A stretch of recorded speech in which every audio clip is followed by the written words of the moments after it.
Hey, what's up guys? Saya minta maaf dah lambat sikit. Tadi ada meeting Pak biji, ramai mak ayah bising, anak-anak stres. Lepas tu salahkan aku. Manalah aku tahu anak dia orang yang perangai cari gaduh dengan aku. Nak macam mana? Okay, tak apa. Hari ni kita nak buat Indian food, iaitu vade. Sangatlah sedap, my favourite. Okay, first korang ambil kacang dal, basuh, yang rendamkan dalam air 1 malam. So kalau korang rendam waktu sahur, waktu buka tu dah boleh gunalah. Macam ni rupa dia bila dah kembang cantik elok macam ni lah. So korang ambil 3 cawan kacang dal yang dah direndam tadi tu, and then kita kisarkan.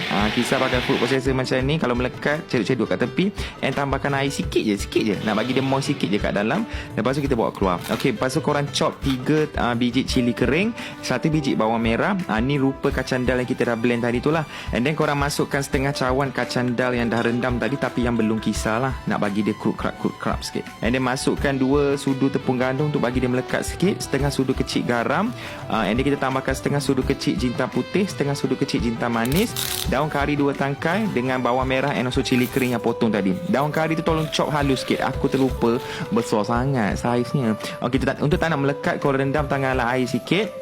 Lepas tu korang scoop. Lepas tu korang boleh buat bentuk vade yang kita nak ni lah, and boleh goreng 1-2 dulu, buat keluar rasa dulu, tengok masing tu okey ke tak. Kalau kurang, tambah lagi garam, and baru kita goreng selebihnya lah. And kita akan dapat vade yang golden brown, cantik, hello, crispy macam ni. Sangatlah sedap makan panas-panas. Kepada akak, amma yang menonton video ni, kalau KA ada buat salah step, tolong bagi tahu, tolong ajar saya juga, sebab saya pun first time buat ni. Tapi sangatlah sedap rupanya makan dekat rumah kan. Boleh kunyah dari pagi sampai malam. Tak boleh puasa. Sedap. Aku boleh kunyah ni whole day, tapi puasa tak boleh.